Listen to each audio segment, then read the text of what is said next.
희진이가 말씀을 전하려고 올 줄 믿습니다.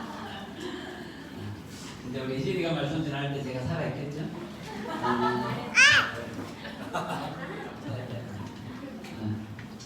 찬양을 하는데 정말 안개같고 뼈다지는 꽃처럼 너무나 초라하고 보잘것없는 저에게 하나님이 정말 사랑스러움이라고 가치라고 아름다움이라고 또 하나님의 그 생명 있는 말씀을 나눌 수 있는 통로가 된다는 것, 그게 얼마나 큰 기쁨인가라는 생각을 찬양 가운데 하나님 주시는데 정말 말할 수 없는 하나님의 눈물이 또 하나님 주시는 그 평강이 제 마음에 울릴 때 이게 예배를 드리는 기쁨이구나, 이게 그리스도 안에 있는 즐거움이구나 라는 생각을 또 누리게 되는 것 같습니다.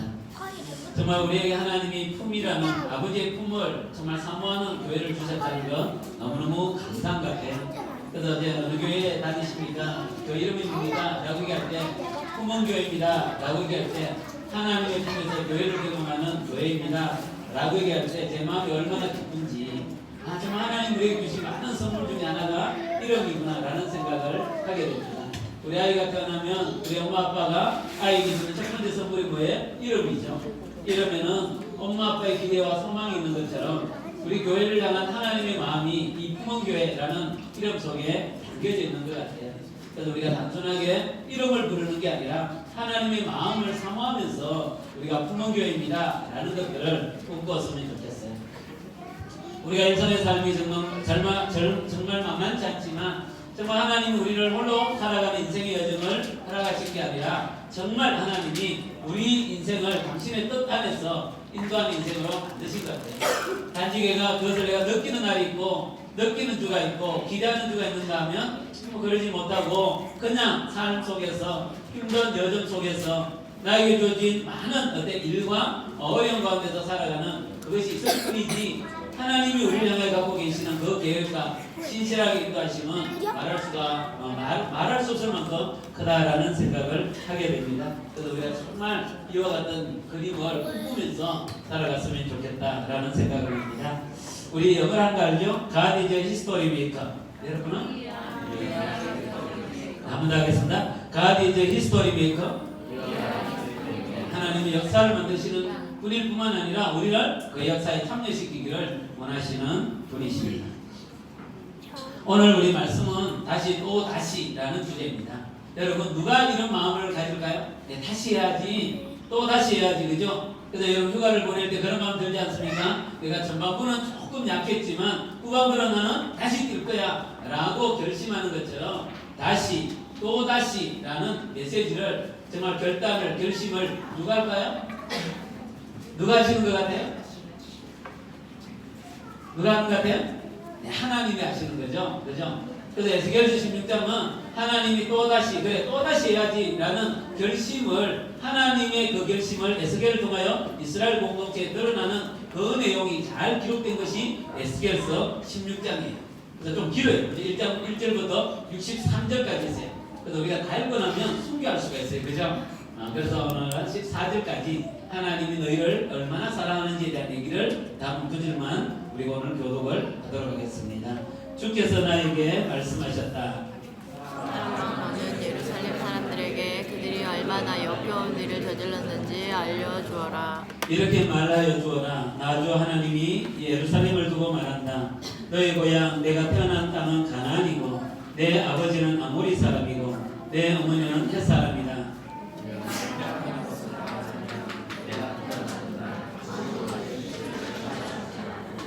내 몸을 물로 깨끗하게 씻어주지 않았고 내 몸을 소금으로 문질러주지 않았고 내 몸을 포대기로 감싸주지도 않았다. 이 모든 것 가운데서 한 가지만이라도 너에게 해줄 만큼 너를 불쌍히 여기고 돌보아줄 사람이 없다. 오히려 내가 태어난 바로 그날에 사람들이 내 목숨을 천하게 여기고 너를 내다가 들판에 버렸다. 그때 내가 내 곁으로 지나가다가 피투성이로 버둥거리는 너를 보고 피투성이로 누워있는 너에게 제발 살아만 달라고 했다. 피투성이로 누워있는 너에게 제발 살아달라고만 했다. 그리고서 내가 너를 키워 너의 풀처럼 무순하게 하였더니 내가 크게 자라 보석 가운데서도 가장 아름다운 보석처럼 되었고 내 유방이 뚜렷하고 머리카락도 길게 자랐는데 너는 아직 벌거벗고 있었다. 그때 내가 네 곁으로 지나가다가 너를 보니 너는 한창 사랑스러운 때였다. 그래서 내가 내 몸 위에 나의 겉옷자락을 펴서 내 벗은 몸을 가리고 너에게 맹세하고 너와 언약을 맺어서 너는 나의 사람이 되었다. 나 주 하나님의 말이다. 내가 너를 목욕을 시켜서 내 몸에 묻은 피를 씻어내고 기름을 발라주었다. 수놓은 옷을 내게 입혀주었고 물개 가죽신을 내게 신겨주고 못으로 내 몸을 감싸주고 비단으로 겉옷을 만들어 주었다. 내가 온갖 보물로 너를 장식하여 두 팔에는 팔찌를 끼워주고 목에는 목걸이를 걸어주고 두 귀에는 귀고리를 달아주고 머리에는 화려한 면류관을 씌워주었다. 이렇게 너는 금과 은으로 장식하고 옷이옷과 비단옷과 수많은 옷을 입었다. 또 너는 고운 밀가루와 꿀과 기름으로 만든 음식을 먹어서 아주 아름답게 되고 마침내 왕비처럼 되었다.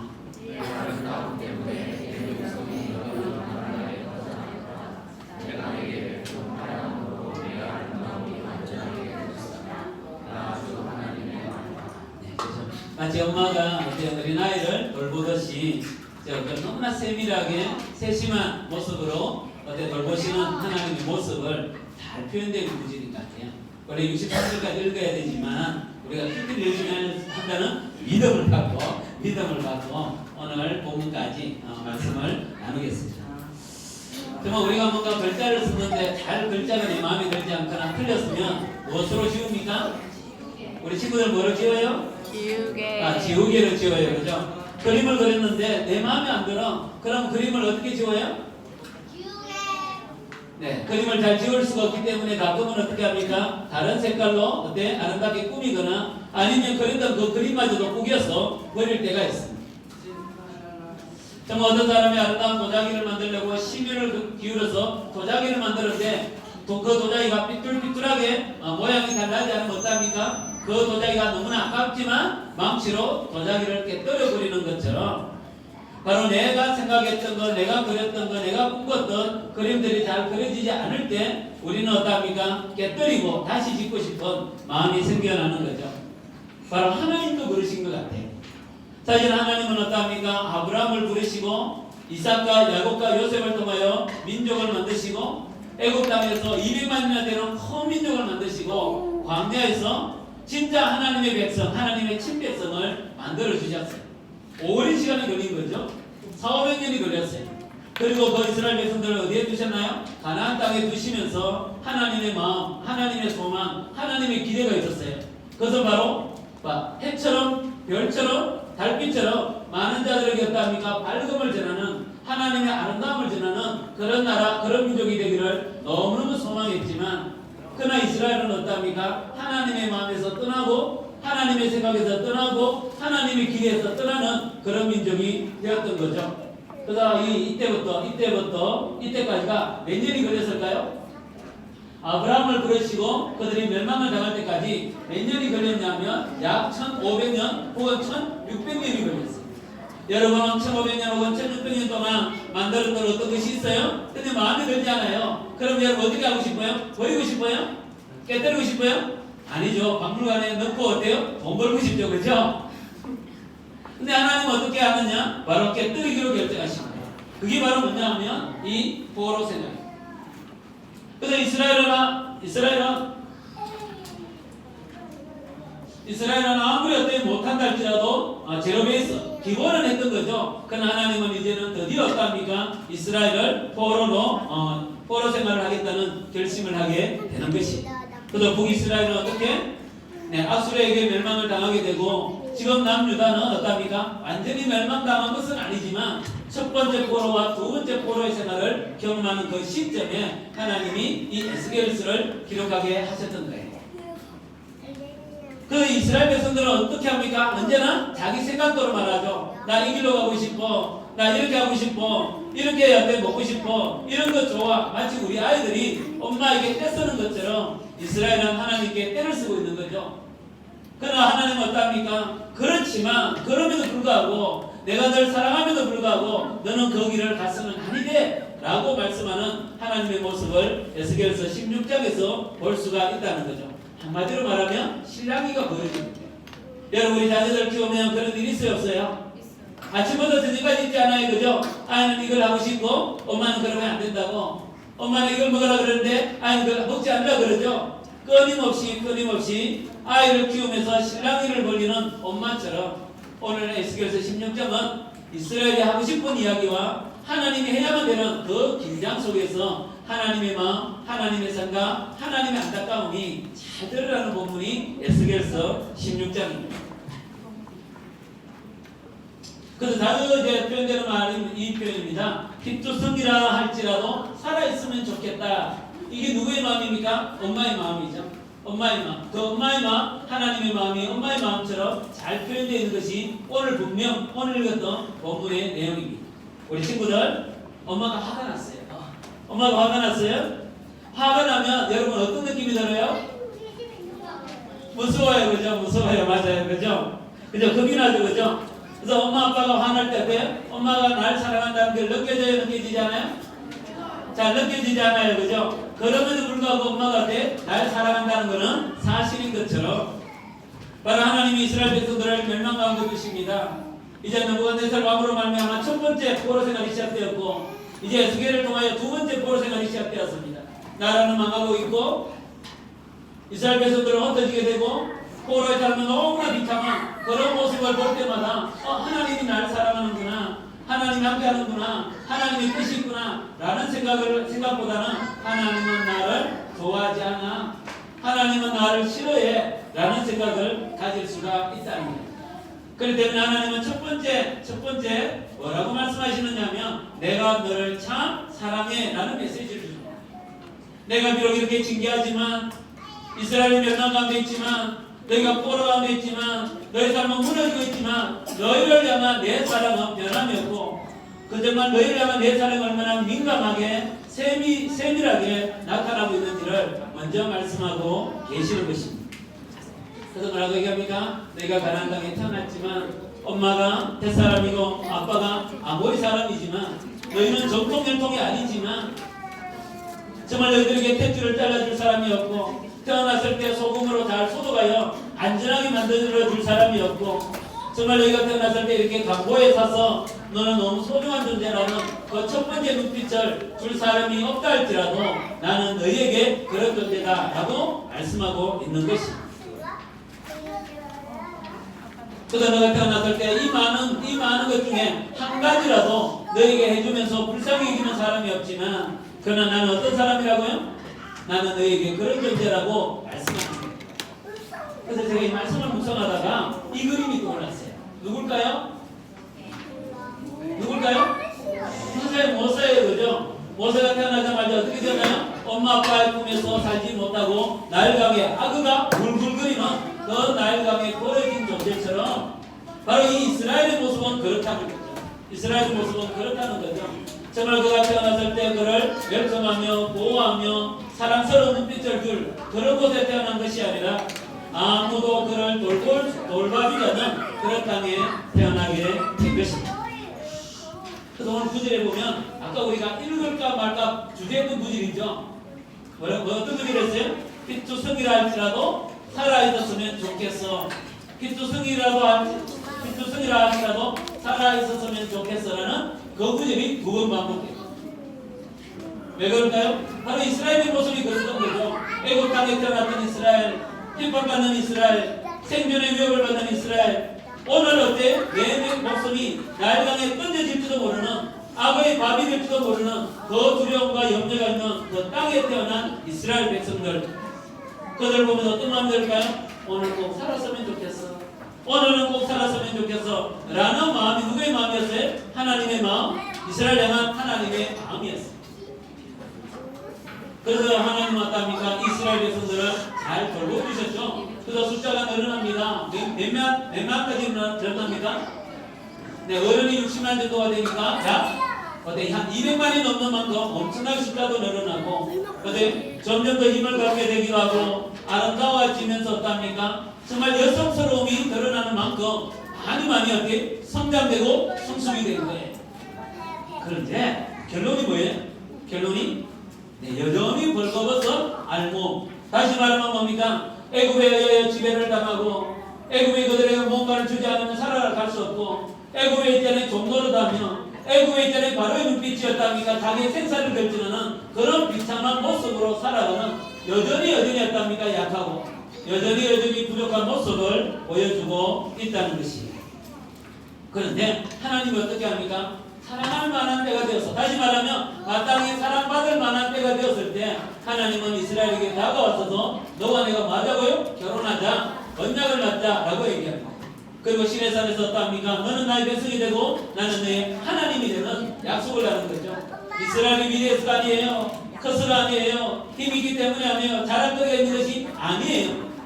애굽보다 너무나 초라하고 애굽보다 너무나 부족함에도 불구하고 세력과 태어나는 바빌론보다는 너무나 초라한 존재임에도 불구하고 하나님은 이스라엘에게 와서 때가 되었으면 내가 너에게 뭘 한다고? 사랑의 프로포즈를 던진다라고 말씀하고 있는 것입니다. 그리고 프로포즈를 하고 난 뒤에 요즘 많은 우리 젊은이들이 하는 것처럼 어떠합니까? 아름다움을 그에게 주는 거죠. 그래서 폐물도 하고 신발을 줄 때 물개로 만든 신발 괜찮죠? 그죠? 이 신발이에요. 거기다가 어떠합니까? 코에는 코걸이를, 귀에는 귀걸이를, 팔에는 팔찌를, 그죠? 아마 다이아몬드를 잘 박힌 아마 그러한 것들로 예물을 삼으면서 너가 얼마나 소중한지, 너가 얼마나 귀한지, 너가 얼마나 값진지, 너는 나 영원한 신부라고 하나님은 이스라엘에게 사랑을 고백하신 거죠. 언제? 이때가 언제일까요? 이때가 언제일까요? 이스라엘 역사가 합니다. 이렇게 하나님이 이스라엘 백성들에게 언약을 맺고 너는 너무 소중한 존재라고 사랑의 고백했던 프로포즈 기간이 한 40년 정도예요. 뭘까요? 그게 광야 시간. 여러분 프로포즈를 한 40년 정도 하는 사람 있을까요? 근데 40년 동안 프로포즈하고 난 뒤에 뭡니까? 너는 나의 왕비가 되었고 이제는 너는 나에게 너무 소중한 존재가 되었고 너의 아름다움이 이름이었다니까 많은 열방 가운데도 빛이 될 만큼 매력적이기 때문에 이제는 너가 가나안 땅에 가서 그 가나안 땅뿐만 아니라 주변에 있는 많은 자들에게 하나님의 아름다움을 드러냈으면 좋겠어 라고 하나님이 어떠합니까? 이스라엘 백성들을 가나안 땅에 딱 정착시켜 주신 거예요. 그래서 하나님의 그 베품이 뭡니까? 베품이 화려할수록 어떻습니까? 이스라엘은 점점 더 어떻게 됩니까? 완전하게 됩니다. 다시 말하면 하나님의 사랑을 많이 받으면 받을수록 하나님 안에 내가 있으면 있을수록 하나님의 말씀을 사모할수록 내 안의 아름다움이 어떠합니까? 빽빽해진다는 거예요. 안전해진다는 거죠. 그게 하나님이 이스라엘 백성들에게 기대했던 모습이었습니다. 다시 말하면 이 이스라엘 백성들은 애굽 땅에 태어났지만 애굽 사람이 아니라 이스라엘 사람을 하나님이 빚어주셨습니다. 근데 하나님은 이스라엘 백성들을 이스라엘 백성으로 빚은 게 아니라 하나님의 나라의 사람으로 하나님의 백성으로 빚어 오신 거예요. 여러분 하나님은 나는 누구의 것이에요? 하나님의 것이에요. 사실은 여러분 하나님의 그 귀한 생명이 엄마의 자궁에 이렇게 착상이 되잖아요.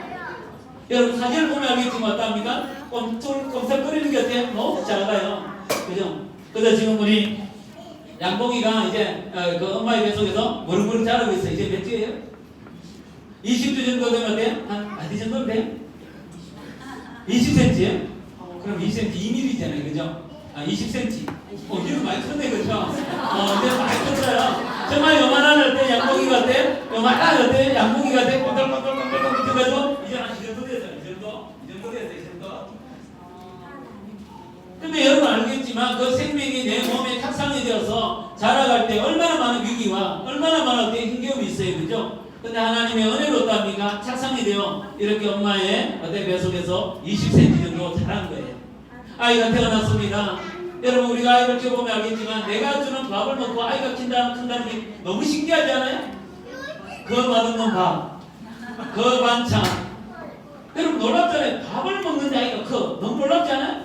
밥을 먹는 아이가 커요. 그죠? 내가 베푸는 그 미숙한 사랑을 먹고 아이가 자라간다는 게 너무 신기하지 않아요? 그렇게 생각하세요? 여러분 사랑이 대단하다고 생각하세요?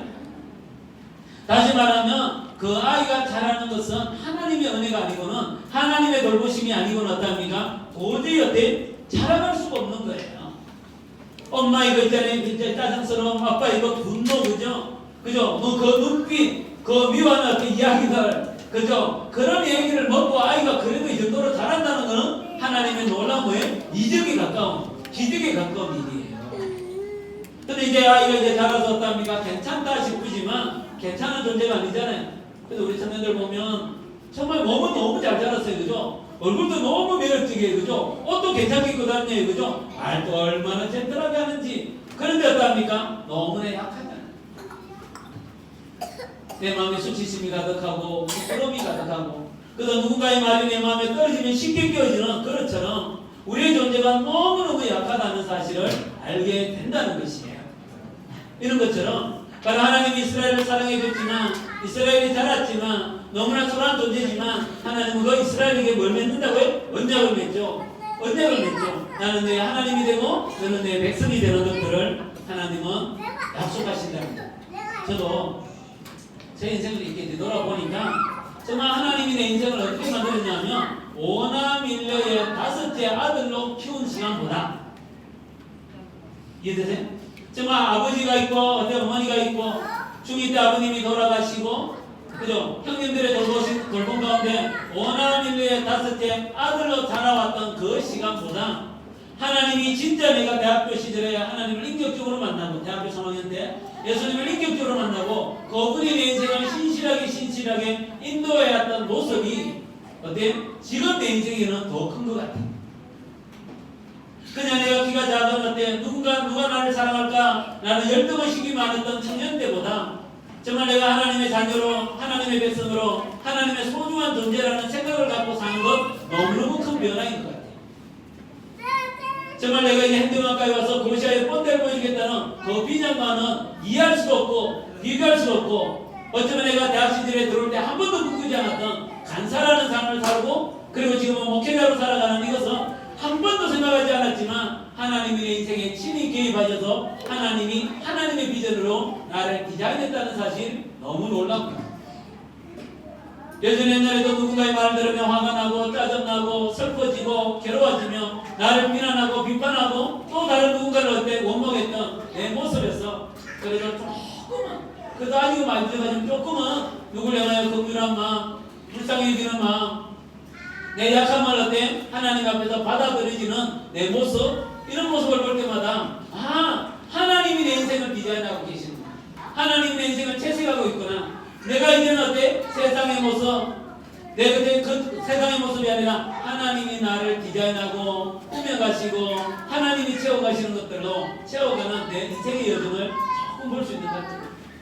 옛날에는 아무도 생각하지 않았지만 하나님 나라를 갈망하고 하나님 나라의 가치를 알고 하나님의 백성을 세우는데 내 부족한 인생을 드려야 되겠다라는 어쩌면 내가 한 번도 태어나서 생각해보지 않았던 우리 아버지도 나에게 한 번도 그렇게 말하지 않았던 내가 대학 시절에 들어올 때 대학에 들어왔던 목적이 아닌 또 다른 이유와 또 다른 목적으로 하나님은 나를 디자인하고 계시는 거예요. 이런 것처럼 하나님은 이스라엘 백성들이 200만이 되는 것에 관심이 있었던 게 아니라 하나님은 그 이스라엘 백성들이 하나님의 말씀에 순종하고 하나님을 알고 하나님 뜻 안에 살아가고 하나님의 가치를 알고 내 인생의 주인이 하나님임을 알고 살아가는 하나님의 친백성을 만들기를 원하고 계셨던 거예요. 사랑하는 형제자매 여러분, 여러분의 모습에는 나의 모습에는 하나님의 색깔이 얼마만큼 채색되어 있습니다. 얼마만큼 채색되어 있는 것 같아요? 여러분 자기를 볼 때 얼마만큼 하나님의 심장 뛰는 소리를 갖고 여러분을 보고 있습니까? 여러분의 인생의 가치 가운데 얼마만큼 하나님이 꿈꾸는 그 가치가 여러분의 인생에 들어와 있습니까? 내가 이 땅에 살아가지만 이 대한민국에 살아가지만 대한민국의 백성을 넘어서 하나님 나라의 백성의 색깔을 얼마나 소유하고 있는지 우리가 한번 살펴볼 필요가 있다는 거예요.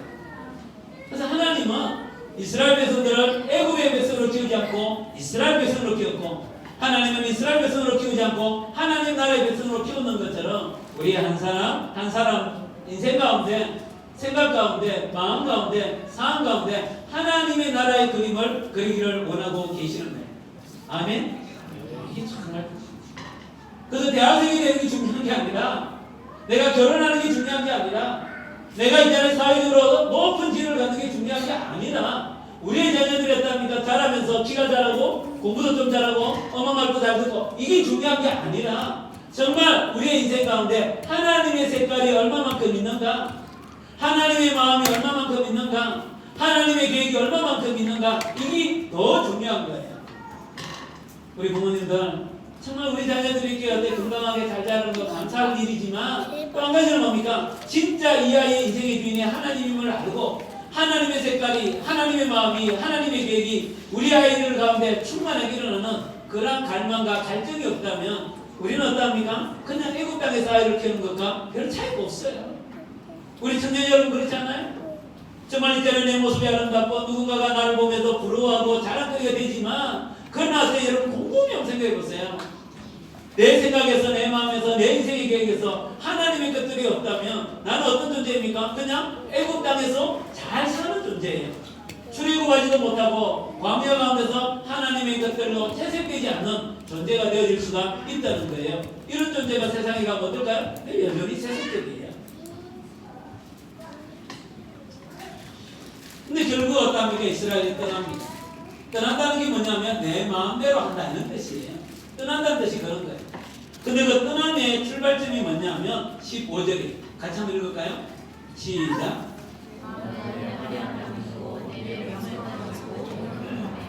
예. 바로 어떠냐면 이스라엘 백성들이 이렇게 화려해졌어요. 이 화려하다는 말이 뜻이 뭐냐면 외형적으로 자랑할 만한 존재인 뜻이에요. 근데 외형적으로 막 자랑할 만한 존재가 되니까 갑자기 내 마음에 어떤 마음이 생겨납니까? 믿음이 생기죠. 내가 괜찮네. 내가 갖고 있는 게 괜찮네. 자랑할 만하네. 이것 가지고 내가 충분히 살 수 있네. 이런 믿음이 생겨납니다. 여러분, 내가 가진 것은 죄가 아니에요. 내가 가진 것은 하나님의 선물이잖아요. 하나님 주셨잖아요. 그죠? 근데 문제는 뭐냐면 내가 가진 것에 뭐가? 믿음이 자꾸만 커지는 게 하나님을 떠나게 되는 계기가 된다는 거예요. 두 번째는 뭐냐면 내 명성을 가지게 된다는 거예요. 여러분 남이 나를 좋게 보는 거 좋아요 나빠요? 남이 나를 좋게 보는 거 좋아요 나빠요? 남이 나에게 칭찬하는 거 좋아요 나빠요? 좋아요. 엄마가 네 잘한다고 칭찬하면 좋아요 나빠요? 좋아요. 그죠? 거기다 용돈까지 더 주면 더 좋죠. 그죠? 나쁜 게 아니에요. 근데 뭐냐면 내가 가진 것이 나를 지켜줄 거라고 생각하는 믿음이 될 때 그 하나님을 떠나는 계기가 돼요.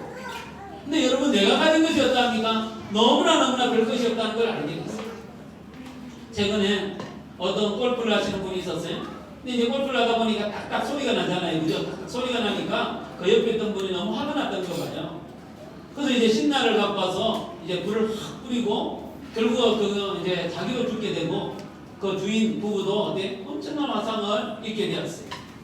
그래서 이제 손은 이제 양쪽으로 다 차서 녹아버렸어요. 손이 녹아버리고 이제는 어때? 치료가 된다 할지라도 어때? 장기를 입을 수밖에 없고 특별히 얼굴에 화상을 입어서 아직도 붕대를 이렇게 감아둔데 얼굴을 한 번씩 이제 걸어다니니까 보기 시작한대요. 볼 때 그 모습을 받아들이지 못하는 거예요. 여러분 우리의 이 아름다움이 어때? 아름다움이 어때? 내 것인 것처럼 보이지만 어떠합니까? 어렵고 힘든 일이 일어나면 이 얼굴도 어때? 내 것이 아닐 수가 있어요.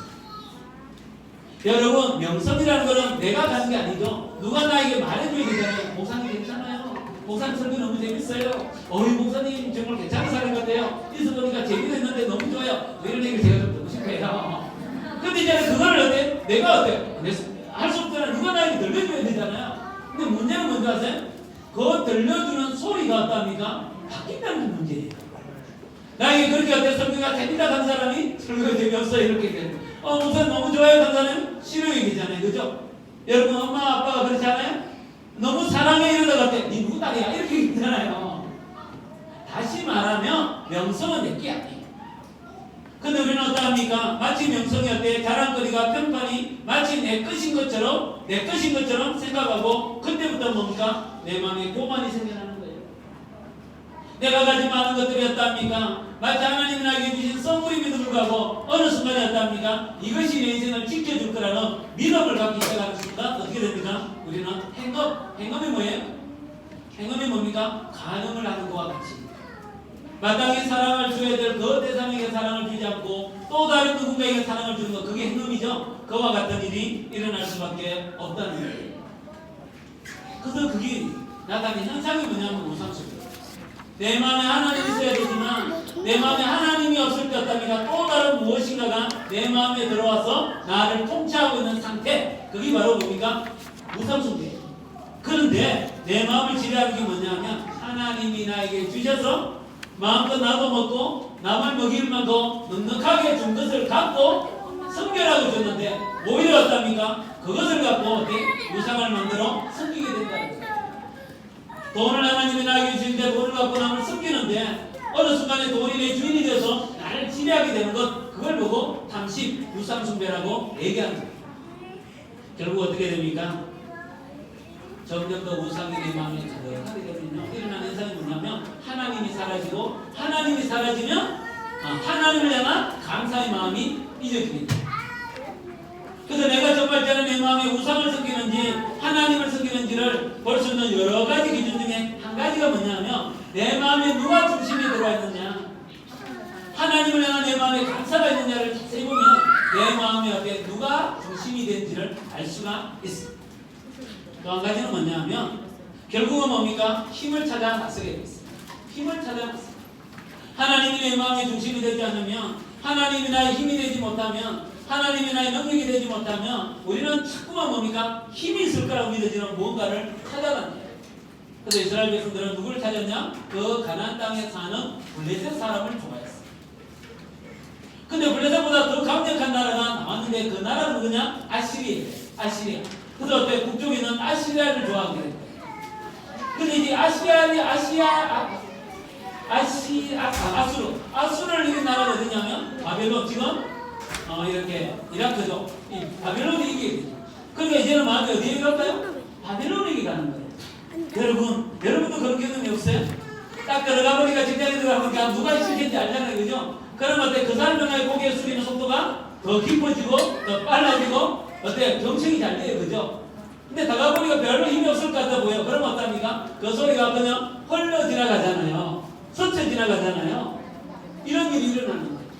여러분, 하나님이 힘이 아니면 세상에 그 무언가가, 그 누군가가 힘이라는 사실을 알게 됩니다. 그래서 이스라엘이 이렇게 위기가 왔던 이유가 뭐냐면 이 요시야 왕이 개혁을 하다가 마음이 조금 바뀝니다. 왜냐하면 원래는 어떠냐면 자주 국가를 세우고 싶어요. 지금 우리나라처럼 자주 국가를 세우고 싶었는데 갑자기 어떠합니까? 바벨론이 어때? 아수르를 멸망시키고 힘을 갖기 시작하는 거예요. 그래서 아시리아에 붙어야 되나? 이런 생각이 든 거예요. 아시리아에 붙어야 되나? 이런 생각이 든 거죠. 그래서 어떻게 합니까? 결국은 이 바벨론에게 붙기 시작합니다. 그러니까 애굽이 어떠합니까? 애굽이 바벨론을 치기 위하여 이스라엘에게 뭘 요청하느냐 하면 길을 내달라고 그럽니다. 그래서 결국은 이 요시야 왕이 애굽과의 전쟁에서 모기도에서 전쟁에서 죽게 됩니다. 그러고 난 뒤에 어떠냐면 3개월 만에 누가? 여호아스라는 이 아들이 어떠냐? 왕이 돼요. 근데 3개월 만에 왕이 되는데 결국은 어떠합니까? 바벨론이 이 왕은 누구의 편을 들까요? 그러니까 바벨론이야. 요시야 왕이 죽고 난 뒤에 3개월 만에 왕이 돼요. 왕이 되는데 애굽이 전쟁에서 승리하잖아요. 그러니까 누구를 데려갈까요? 이 왕을 어때? 포로로 잡아가 버려요. 그리고 어때? 대신 왕을 누가 세우느냐? 여호야김을 세우는 거예요. 자, 여호야김은 바벨론 편을 들까요? 애굽의 편을 들까요? 애국이 편이 되는 거예요. 네, 애굽의 편을 들어요. 맞아요. 애굽의 편을 드는 거예요. 그죠? 그럴 때 이 애굽의 편을 들고 있을 때 바벨론이 강력한 힘을 갖게 됩니다. 그래서 1차 침공을 하죠. 느부갓네살 왕이 와서 누구를? 이 여호야김을 데리고 갑니다. 이때 다니엘도 같이 이제 가는 거예요. 그리고 어때? 그 아들 여호야긴을 왕으로 세웠어요. 여호야긴은 애굽의 편을 들까요? 바벨론의 편을 들까요? 바벨론의 편이요. 네, 그렇죠. 바벨론 편. 예전에 우리 정말 너무 잘 알아. 이 설교 따라가는 게 대단해. 근데 오빠들이 깜짝 놀라고 있어요. 정말 여호야긴 바벨론 편을 들죠. 근데 이 여호야긴이 시간이 지나면서 독립을 선포해요. 그러니까 어때? 다시 어때? 느부갓네살 왕이 와서 누구의? 이 여호야긴을 포로로 잡아가게 되는 거예요. 이때 에스겔이 잡힙니다. 그리고 어때? 또 다시 새로운 왕 시드기야를 어때? 왕으로 세우게 됩니다. 다시 말하면 끊임없이 이스라엘은 지금 우리나라와 비슷하게 어떻습니까? 강대국에 붙지 아니하면 살아날 수 없다는 사실을 알게 됩니다. 하나님의 힘이요, 하나님의 능력이요, 하나님의 인생의 주인이요, 우리나라의 통치의 왕이라는 사실을 잊어버리고 나니까 하나님이 없는 자리에 누가 들어갑니까? 힘을 가진 왕국의 나라들이 어때? 그 마음과 생각을 지배할 수밖에 없었던 겁니다. 결국 이런 나라들과 교제하면서 결국은 이스라엘은 뭡니까? 그 나라의 신들을 섬기게 됩니다. 결국 이스라엘은 뭡니까? 방탕한 업력. 어떠한 업력 아시죠? 자기의 어때? 돈을 채우기 위하여 어때? 몸을 파는 여인처럼 자기에게 유익을 위하여 어때? 몸을 파는 나라가 되어졌다는 거예요. 근데 하나님 뭐라고 그러냐면 엄녀는 그래도 어떻습니까? 몸을 팔고 돈이라도 받지만 이스라엘은 어떻습니까? 돈을 갖다 주면서 자기 몸을 파는 그런 엄란한 나라가 되었다라고 얘기합니다. 다시 말하면 하나님이 떠난 그 자리에 하나님이 없으면 힘이 누구인지를 알지 못하면 내 인생의 한 통치자가 누구인지를 알지 못하면 우리에게 일어나는 현상이 뭐냐면 힘에 대해 관심이 많아요. 누가 이길까에 대한 관심이 많아요. 힘이 있는 것에 어때 우리는 굴복하고 힘을 따라가면서 어떠합니까? 내 영혼을 팔아버리는 존재가 됩니다. 저도 그런 걸 너무 많이 겪어요. 정말 하나님의 인생의 주인이고 우리 사역의 주인이시고 내 인생의 주인이시고 우리 가정의 주인이라는 그 믿음이 견고할 때는 뭐냐면 힘을 가진 사람이 그렇게 힘있게 안 보여요. 그냥 나에게 좀 좋은 사람 그 정도 보여요. 근데 하나님이 내 입장의 주인이 되지 못하고 우리 문제의 주인이 되지 못하고 어때 나의 땅에 행할 바에 어때 주인이 되지 못한다고 느껴지면 자꾸만 어떠냐면 힘이 있는 사람이 보여요. 그리고 그 힘의 큰 능력이 보여요. 여러분 그렇지 않나요? 그래야 그래요. 그렇습니다. 최근에 만났던 이제 우리 노시청이라는 이분은 제가 잠깐 한번 얘기했지만 이 필록스라는 이제 사업을 하시는 분이에요. 한 40년 정도 사업을 했는데 우리나라 빛 이렇게 LED 쪽 여기서 이 1등입니다. 그래서 우리나라에서 1등을 한 게 아니라 세계에서 2등이에요. 그래서 이분이 이제 기본 생각이 뭐냐면 빛이 있어야 하시면 빛이 있었다는 거예요. 그러니까 정말 하나님의 빛을 만드는 게 너무너무 중요하다라는 철학을 갖고 40년 동안 직장 생활을 잘 하셨어요. 그리고 그 직장을 자기 아들에게 물려준 게 아니라 누구에게 물려줬냐? 전문 경영에게 물려줬어요. 그래서 아들이 어떻게 정신병원에 가고 막 그랬대요. 미칠 것 같지 않아요? 네. 근데 이분이 이제 인생을 다 살고 나니까 그런 얘기야. 인생을 다 살고 나니까 이제 70이 넘었거든요. 내 재산을 다 팔고 정리하고 그 남은 돈을 갖고 뭘 하고 싶어 하느냐면 청년 기독 창업자를 키우고 싶어 하세요. 그것 때문에 이제 만나게 된 거예요.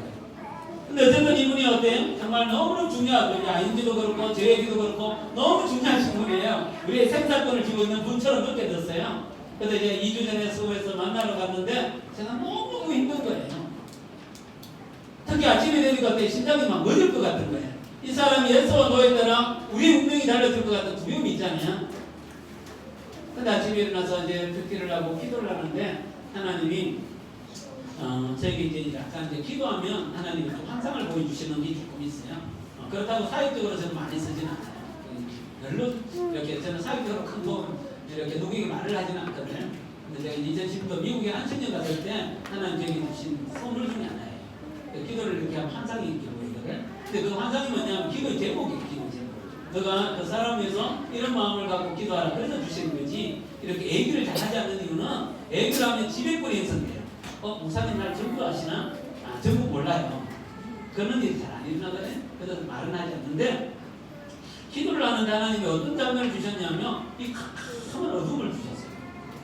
어둠을 주셨는데 구름이 보이는 거예요. 근데 구름에 딱 구름을 보는데 어떠냐면 사람의 얼굴이 보이는 거예요. 근데 딱 보는 순간에 어떤 마음이 들냐면 이게 노 회장님이다라고 느껴졌어요. 근데 그 회장님의 얼굴에 뭐냐면 침을 질질 흘리고 머리털이 막 머리카락이 엉켜져 있는 거예요. 그래서 제가 딱 보는 순간 오늘 이야기가 잘 안 되는가 보다라는 직감적으로 느낌이 있잖아요. 불안한 느낌이 온 거예요. 근데 갑자기 어떠냐면 비가 많이 내리더니 어때? 그 침이 어때? 다 정리가 되고 머리털이 이렇게 정리가 되면서 하나님이 말씀하시는 거예요. 어떤 말씀을 주셨냐면 마음을 주셨냐면 사람이야. 노회장도 사람이야. 늙은 사람이야. 침을 흘리고 머리가 떨어진 너무나 보잘것없는 사람이야. 너희들이 나누는 대화를 통하여 하나님이 그의 마음을 정리시켜 주실 거야 라는 얘기를 저에게 주셨어요. 그래서 이제 그분을 만나러 이제 들어가기 전에 박영규사하고 손을 잡고 기도했어요. 인간을 믿지 말자. 근데 그게 노인이래. 하나님이 노인이래. 그래서 가서 어떤 우리 분과 얘기 나누고, 근데 그분이 나중에 이렇게 마지막 한마디 했는데 이렇게 그림을 다시 그려 이렇게 있어요. 도인처럼 보통은 이제 짧게 만나는데 10시 반부터 오후 4시까지 만났어요. 보통은 한 1시간밖에 안 만나준대요. 전시국 우리가 올라가니까 빨리 지금 가실래요? 이러면서 얘기를 다 해서 4시간 되겠어요. 그러고 난데 그분이 마지막으로 그랬어요.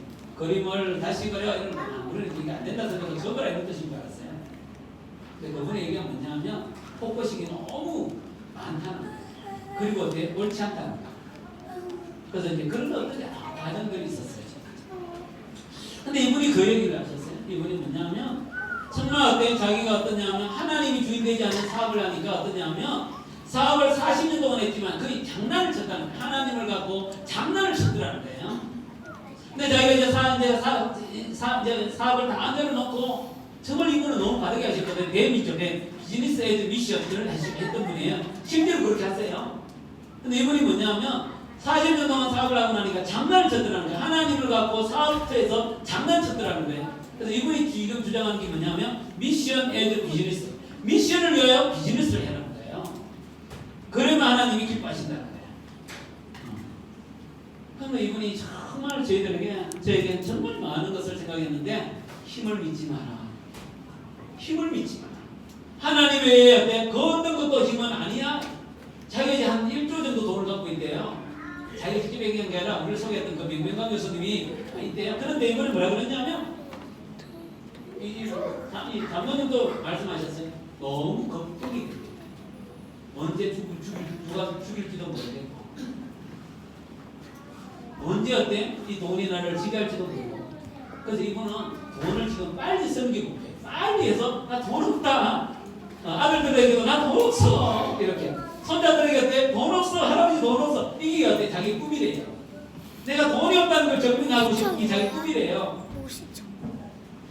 여러분, 그래서 이분이 저에게 그런 말씀을 하시는 나를 믿지 마라. 자기를 믿지도 말고 세상 거 믿지 말고 하나님이 주신 비전이 맞다면 꾸준히 걸어가세요. 꾸준히 걸어가면 하나님이 알아서 하십니다. 목사님 지금까지도 했지만 딴 생각하지 마세요. 하나님만 믿으세요. 이러는 거예요. 여러분 정말 이 땅에 어떠합니까? 힘 있는 게 많습니다.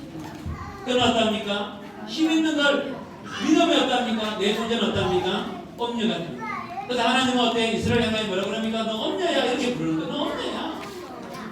너가 모양은 어떠냐? 이스라엘처럼 보이고 하나님을 믿는 것처럼 보이고 성전에서 예배하고 하나님의 찬 이름을 부르지만 너 솔직히 말하면 뭔지 알아? 너 엄녀야. 너 가늠한 여인이야. 네 마음에 두 마음이 있잖아. 하나님도 믿고 세상도 믿고 힘 있는 걸 믿고 싶어하는 거 너 엄녀야 라고 하나님은 말씀하고 있는 것이. 그러면서 뭐라고 얘기합니까? 너가 지금까지 절개했던 것 좋아했던 것 이런 것들 때문에 너가 멸망을 당할 거야.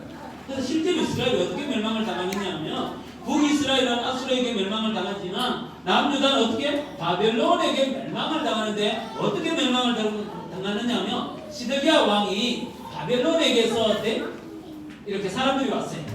그래서 어떠냐면 자기를 막 자랑하고 싶잖아요. 나도 괜찮아 이 자랑하고 싶잖아요. 그래서 어때요? 자랑하다가 성전까지 다 보여준 거예요. 결국은 어떻게? 이 바벨론에 의하여 어때? 성전이 무너지고 이스라엘이 깨어집니다. 다시 말하면 나의 편이라고 생각했고 나와 함께 갈 거라 생각했고 나의 힘이 될 거라 생각했고 나의 보호자가 될 거라 생각했던 이 바벨론이 결국은 뭡니까? 자기를 멸망시키는 이유가 되게 되어 있는 것처럼 여러분 내가 좋아했던 것 때문에 내가 사랑했던 것 때문에 망하잖아요. 돈을 사랑하다가 뭡니까? 결국 돈에 의해 지배를 당하고 권력을 명예를 너무너무 추구하고 살아가다가 그 명예 때문에 내가 멸망을 당하는 거 아니겠어요? 그죠? 이건 뭐 그런 건 아니지만 우리 박한이 알잖아요. 박한이 그죠? 우리 삼성의 야구 선수 그죠? 정말 저도 박한이를 좋아하거든요. 왜냐하면 성실하잖아요. 탁월하진 않아요. 근데 성실해요. 그래서 저 참 좋았는데 박한인데 결국 어떠합니까? 아침에 운전하다가 어떠합니까? 술 먹었기 때문에 하루아침에 가는 거예요. 근데 그날만 술 먹은 게 아니잖아요. 그죠? 습관이에요, 습관. 근데 이제는 지금까지 그가 수십 년 동안 살았던 그 영광스러움을 하루아침에 날리게 되죠. 뭐 때문에? 내가 좋아했던 술 때문에 그 인생이 깨어지는 거죠. 우리 친구들 게임을 좋아해요. 그죠? 게임 재밌죠? 근데 게임을 너무 좋아하면 게임이 나를 잡아먹어요. 내가 게임을 하는 게 아니라 게임이 나를 어때? 이놈아 하면서 잡아먹는 것처럼. 어이구 좋네. 그죠? 그건 말이 그럼 돼요. 절대 하나 이거 어떻겠어요? 그죠? 여러분 경험하지 않습니까? 여러분 명예를 추구해 보세요. 그래서 제가 요즘 이제 강의를 잘 안 나갑니다. 내가 생각해보니까 강의가 별로 재미가 없어지기 시작해요. 얼마나 감사한지. 옛날에 강의가 너무 재밌거든요. 너무 재밌는데 요즘은 서서히 강의가 재미없어. 그래서 이번 주도 이렇게 우리 영화교회 이제 목사님이 청년 보원실에 있는데 목사님 꼭 오셔서 설교해 주시면 좋겠다니까 저는 주일날 안 나가기로 결정했어요. 이렇게 그러니까 별로 재미없어지기 시작하는 거예요. 정말 은혜가 아닌지 모르겠어요. 그래서 여러분, 저는 이제 여러분과 같이 있는 게 너무 재밌어요. 저는 다행이에요. 여러분 있는 거 하고 재미없고 강의를 다니는 게 재밌으면 어떨까요? 그게 죽음의 길이에요. 여러분, 이 회복의 열쇠가 있어요. 그게 뭐냐면, 여러분, 내가 좋아하는 걸 끊을 수가 있어요, 없어요? 친구들, 게임을 좋아하는데 게임을 그만하기가 쉬워요, 어려워요? 쉬워요. 그죠? 어려워요, 그죠? 쉬워요. 여러분, 정말 내가 공원을 좋아하는데 어때? 공원을 끊기가 쉬워요, 어려워요? 쉬워요. 그죠? 그거는 정답이 아닌 것 같다. 근데 나도 말해. 그죠? 여러분, 명예를 추구하다가 어때? 명예로부터 손을 대기가 쉬워요, 어려워요? 쉬워요. 그래서 어떠냐면 하나님이 끊어주시고 그래서 뭐냐면 이스라엘 백성들이 끊임없이 어떠합니까? 강대국에게 힘을 의지하고 그죠? 영혼을 팔아먹는 모습을 보면서 하나님이 분노하시잖아요. 분노하셔서 어때? 그 행실대로 갚아주는 것 그게 뭐냐? 징계입니다. 징계. 그래서 여러분 타락은 뭡니까? 교만으로부터 시작해요. 아까 얘기했죠? 내가 가진 것들이 힘이 있다고 믿어지는 것 그게 교만인데 그걸부터 시작해요. 근데 여러분 회복은 뭐로부터 시작되느냐면 수치로부터 시작해요.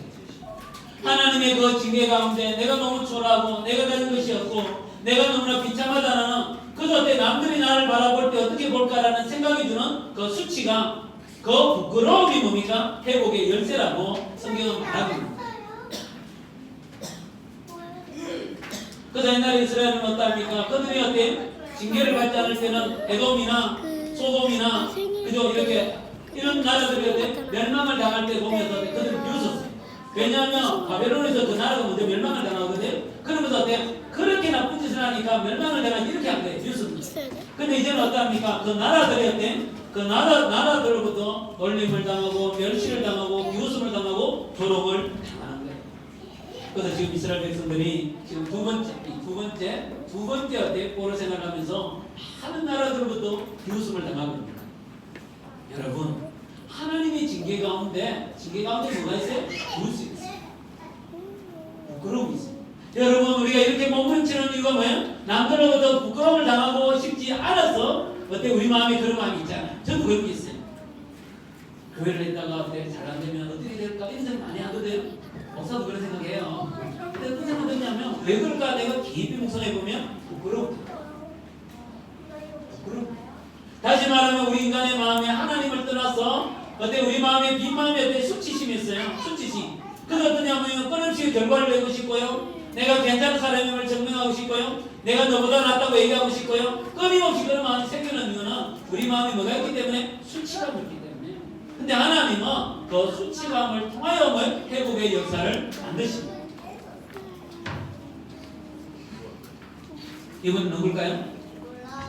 네, 앞으로 우리가 정말 많이 만나야 될 분이에요. 김현국 목사님인데요. 그래서 이제 지금 리더들은 이제 어때요? 풍성한 삶의 기초, 초대부터 시작해서 첫걸음, 그 다음에 기초 이렇게 하는데 이분 강의를 우리는 매번 들어야 해요. 우리 교회가 덕도 나눔을 해요. 이 나들목 교회였고 지금은 어때? 나들목 교회를 19년 동안 사역하고 이제는 한 1,400명 정도 되는 교회를 어떻게? 네, 교회를 나눠서 5개로 나눠주고 자기는 어때? 나들목 교회 이름을 없앴어요. 저도 우리 교회가 그렇게 됐으면 좋겠어요. 그런 날이 오기를 소망해요. 품은 교회가 없어지면 날이 오기를 소망해요. 왜냐하면 부모교회는 저들을 중심으로 이제 시작된 것이니까 이 부모교회가 좀 없어지고 정말 우리 한 사람 한 사람이 어때? 각각 교회를 다 세우면서 얼마나 좋을까? 이게 제 꿈이네, 꿈. 제 비전이. 근데 그 길을 먼저 가는 분이기 때문에 이분을 제가 참 좋아하는 거예요. 그런데 이분은 누구냐면 부자예요. 얼마나 부자냐면 우리가 상상하기 어려운 부자예요. 이분은 우리나라 건축 중에 청림이라고 있거든요. 거기에 회장님의 아들이에요. 그래서 이분이 대표이세요. 친구가 누구냐면 SK 최태원 회장이에요. 그래서 태원아 이렇게 부르는 태원아.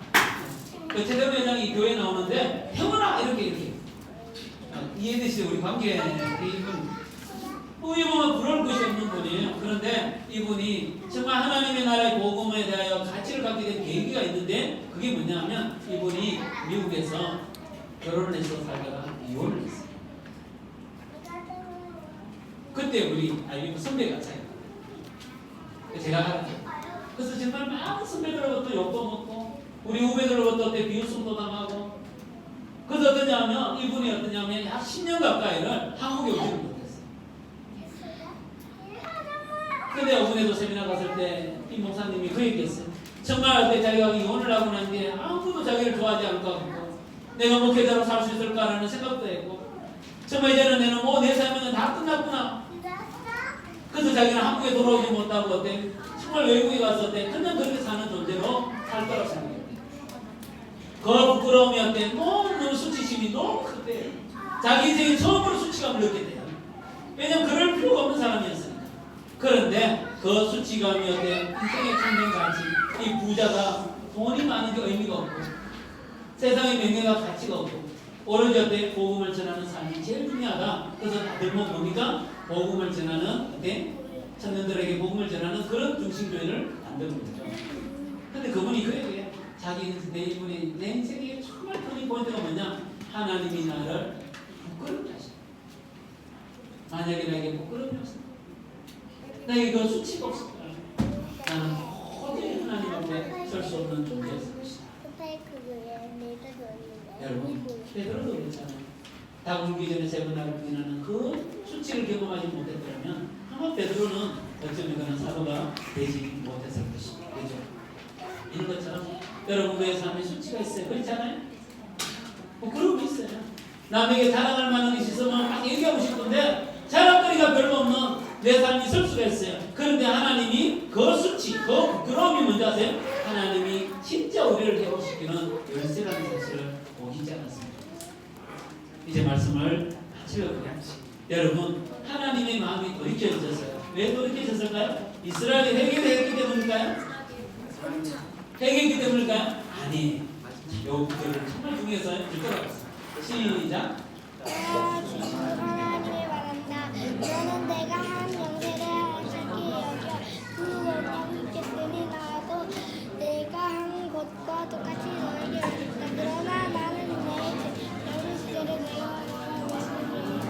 비웃해서 다시 말하면 이스라엘 백성들이 회개를 했기 때문에 하나님의 계획이 바뀐 게 아니라 하나님은 뭡니까? 이스라엘 백성들이 별로 마음에 안 들었어요.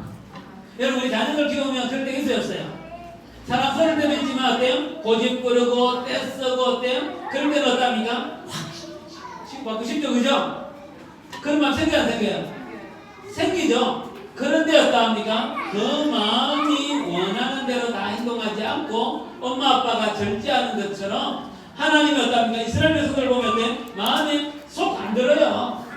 그죠? 그래서 마음이 원하는 대로 하고 싶어요. 그러나 하나님은 뭡니까? 내가 너와 맺었던 언약을 기억해서 그 행동을 하지 않는 거예요. 다시 말하면 하나님은 이스라엘 백성들과 계약을 맺은 게 아니죠. 네가 이렇게 하면 나도 확 지워먹는다. 이렇게 계약을 한 게 아니라 네가 어떻게 하든지 어답니까? 나는 너를 사랑하기로 결정된 언약의 하나님이잖아요.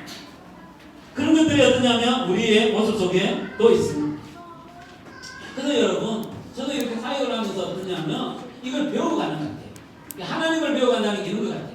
내 마음이 원하는 대로 다 하지 않고 아마 내 마음이 원하는 대로 다 했으면 아마 여러분 가운데 반 정도는 우리 교회를 나가야 될 수도 있어요. 아니면 아마 여러분의 제 모습을 보고 반 정도 나갔을 거예요. 내가 막 이런 일을 하면 반 정도 확실히 목사가 이러면서 아마 반 정도는 다를 거예요. 근데 뭐냐면 내 마음이 원하는 대로 다 하지 않고 하나님의 약속을 따라 하는 것들을 조금 미워하는 것 같아요. 우리 엄마 아빠들 그렇잖아요. 내가 마음이 원하는 대로 다 하지 않고, 특히 사춘기 아이를 보면 내가 마음이 원하는 대로 다 행동하지 않고 참잖아요. 그죠? 근데 그게 하나님의 모습 중에 비슷한 게 있어요. 그래서 이스라엘 백성들이 회개를 했기 때문에 하나님이 용서를 한 게 아니고, 하나님의 마음속에 어떠냐? 네가 어떠한 행동을 하든지 나는 너를 용서하기로 마음의 결심을 하시는 거예요. 여러분, 이런 거는 여러분 거의 잘 알아요. 여러분 애기들 있잖아요. 잘못했죠? 그러면 어때? 막노를 가잖아요. 그죠? 그러면 나한테 뭐라 그래요? 잘못했다 그래 이러잖아요. 그래 안 그래요? 그러죠? 잘못했다라고 얘기하죠. 근데 여러분 마음이 이런 마음이에요. 네가 잘못했다 하면 내가 용서해주고, 네가 잘못했다 하면 너는 벌을 줘. 이런 마음이에요? 아니잖아. 이미 용서하기로 결정하고, 그죠? 어떠냐면 잘못을 어때요? 액을 하잖아요. 액을. 네가 잘못했다고 좀 해봐라. 내가 용서를 이미 했으니까. 이런 표현 이해되시죠? 네, 그겁니다. 하나님이 뭐냐면 너가 어떠냐면 죄를 지었기 때문에 벌을 받고 너의 비참한 모습을 보면서 내 마음이 후련해지면서 그래 이런 마음이 아니라 정말 나는 어때? 너가 어떤 상태에 있는지 용서하기로 사랑하기로 결정을 했는데 너의 모습은 엄나는 모습이요 엄녀의 모습이니까 정말 그것은 보냈으면 좋겠는데 그럼에도 불구하고 나는 너를 이미 사랑하기로 결정했다. 그래서 너가 어떻게? 회개를 하면 내 사랑이 얼마나 큰지를 너가 깨달을 수 있기 때문에 그 아이가 어때? 엄마 잘못했어. 아빠 미안해. 이러면 어때? 갑자기 나도 모르게 어때? 아이를 막 깐다려. 그죠? 그럼 아이가 막 당황스러워하잖아요. 조금 전까지 막 화를 냈던 엄마가 갑자기 나를 까면서 사랑해 이러면 아이는 막 당황스러워해요. 그죠? 그게 엄마 아빠의 마음인 것처럼 하나님의 마음이 그렇다. 그래서 이스라엘 백성들에게 궁극적 왜 보는 생활이 필요합니까? 그게 뭡니까? 하나님의 너를 사랑하고 그 부끄러움을 통하여 회복시키겠다는 하나님의 놀라운 계획 속에 있기 때문에 너는 버려진 존재가 아니라는 걸 하나님의 시기를 통하여 말씀하는 거죠. 그렇기 때문에 이 포로의 시기는 멸망의 시기가 아니라 뭡니까? 끝! 멸망이 아니라 뭡니까? 회복을 향한 하나님의 계획 속에 있다. 이게 바로 에스겔을 통하여 하나님이 끊임없이 이스라엘 공동체에 던지고 싶은 메시지라고. 사랑하는 여러분, 우리의 삶에 수치가 있어요. 그죠? 부러움이 있어요. 그죠? 힘겨움이 있어요. 어쩌면 거기 하나님 나를 버린 증거가 아니라 변함없는 하나님의 사랑의 증거예요. 하나님은 그 과정을 통해 어떻게 회복시키고 싶어 하나님의 흔적이 우리에게 있다는 것입니다. 정말 우리가 그것을 꼭 기억하는 거예요. 그래서 여러분 우리가 계속 에스겔을 보면 그때 힘들어요. 그죠? 힘들어요. 이런 마음을 갖고 그때를 보면 하나님의 흔적이 사랑의 흔적이 얼마나 큰지를 우리가 알 수 있을 것 같습니다. 우리 한번 찬양하고 기도했으면 좋겠습니다. 하나님께로 더 가까이 갑니다. 고통 가운데 계신 주님, 변함이 없는 주님의 크신 사랑, 영원히 주님 안을 삽니다. 정말 이 찬양 짧은 가사인데 너무너무 많은 메시지를 담고 우리가 그때 우리의 삶에서 고통하는 것보다 하나님이 우리를 보고 고통하는 시간이 더 크신 것 같아요. 하나님 앞에서 정말 우리가 하나님의 그 크신 사랑을 우리가 경험하는 시간 되었으면 좋겠습니다. 우리 생각합시다.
우리가 힘들고 어려울 때 우리는 자연스럽게 하나님의 사랑에서 멀어져 있는 나의 모습, 하나님의 사랑이 끊어져 버린 내 모습을 발견할 때가 있습니다.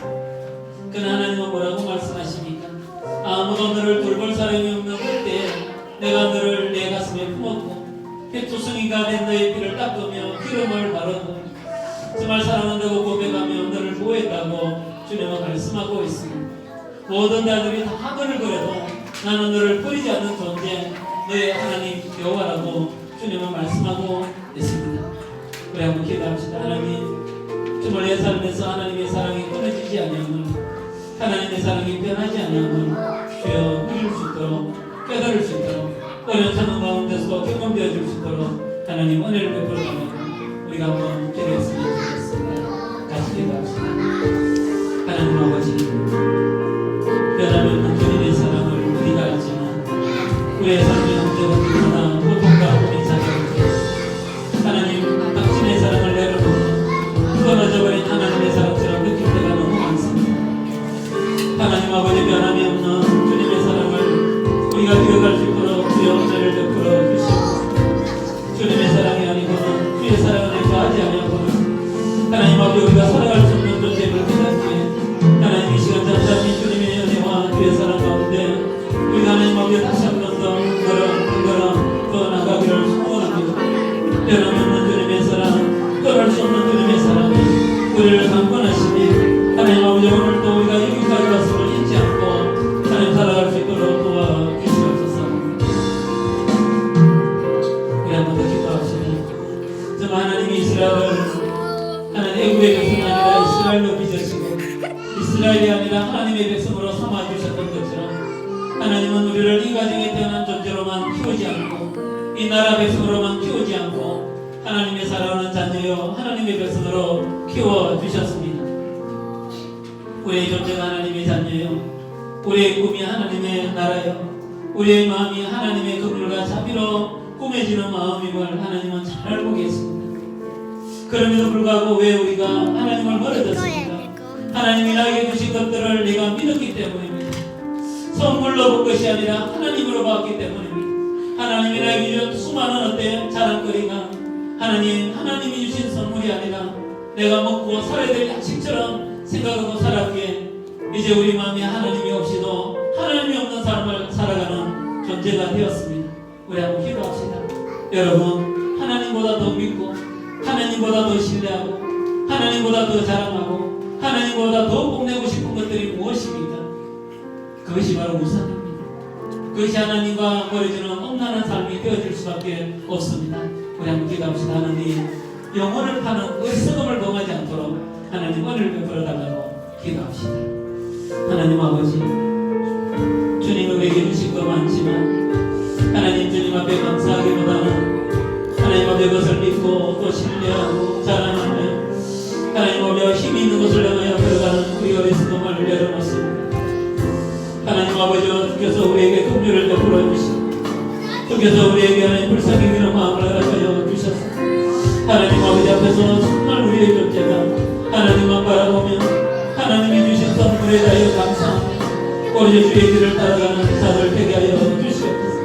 끊임없이 어리석음을 향하여 가는 우리의 모습 속에 하나님 아버지여 눈을 열어 주님을 보게 하여 주시옵소서. 주여, 우리가 얼마나 교만하고 얼마나 주님과 허탄한 것을 생각하며 얼마나 하나님 세상의 자랑을 쫓아가며 세상의 힘을 가진 자들을 바라보며 살아가는지 주님, 주여 우리를 보게 하여 주시고 하나님 아버지 주의 품 안에서 하나님 다시 한번 또 온전히 갈 수 있는 은혜를 우리에게 허락하여 주시옵소서. 세상의 생각으로 몸을 지어놓고 우리 마지막으로 한번 더 기도합시다.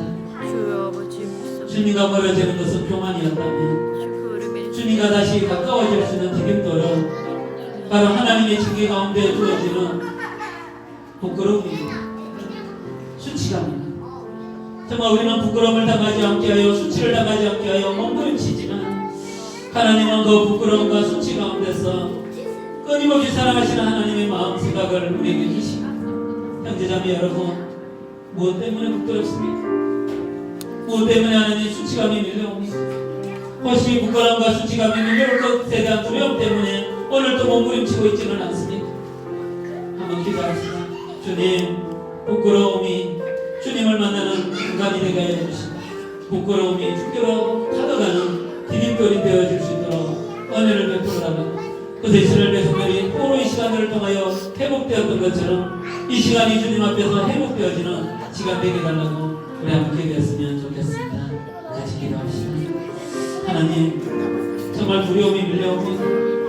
내 약함이 수치감이 밀려옵니다.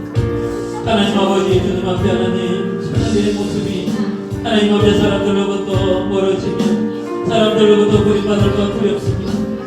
하나님 아버지 다시 한 번 더 주님 앞에 하나님 앞에 부끄러움이 수치감이 얼마나 두렵고 무서운 것인지 느껴지고 주님 은혜를 베풀어 주시옵소서. 주여 우리에게 주의 자비를 허락하여 주시옵소서. 우리 형제자매들의 마음이 하나님 정말 하나님 앞에 그 부끄러움이 하나님의 회복의 열쇠임을 깨닫게 하여 주시고 하나님 앞에 나의 약함이 하나님 앞에서 회복되어지는 이유가 되어줄 수 있도록 주님 도와주시옵소서. 하나님 앞에 이스라엘을 포로 생활 가운데 회복시켜 주셨던 것처럼 베드로를 하나님 아버지 주님을 부인하는 그 삶의 현장에서 회복시켜 주셨던 것처럼 하나님 우리의 부끄러움이 주님을 만나는 주님 앞에 바르게 서는 하나님 계기가 되어줄 수 있도록 하나님 은혜를 베풀어 주시옵소서. 하나님 우리 인생에 수많은 아픔과 고통이 있는 이때에 하나님 아버지 그 아픔과 고통 가운데도 변함이 없는 하나님의 사랑을 기억하고 붙잡을 수 있는 믿음을 우리에게 허락하여 주시옵소서. 하나님 우리에게 주신 그 많은 것들을 하나님의 선물로 받기보다는 나의 자랑과 나의 명예와 나의 유익으로만 하나님 아버지의 생각했던 우리 수금을 내려놓습니다. 하나님 정말 주님만을 섬기며 주 안에만 있기를 소원하는 저희들 되게 하여 주시옵소서. 그래 정말 주님 앞에서 정말 주님만 바라보며 주님의 기쁨이 되는 저희들 되게 하여 주시옵소서. 하나님 나에게 준 그 부끄러움이 그 수치감이 하나님 주님께로 더 가까이 가는 계기가 되어질 수 있도록 하나님 은혜를 베풀어 주시옵소서.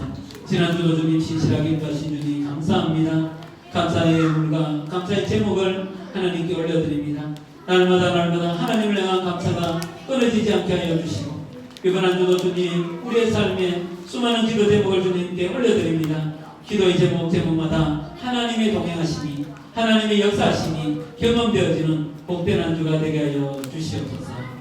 이제는 우리 주 예수 그리스도의 은혜와 하나님 아버지의 극진하신 사랑과 성령의 계주하심과 충만하심이 주의 날을 기다리며 이 땅 가운데서 주님만 바라보며 살아가기로 다짐하는 당신의 모든 백성들 머리에 이제로부터 영원토록 함께 있을지어다. 아멘.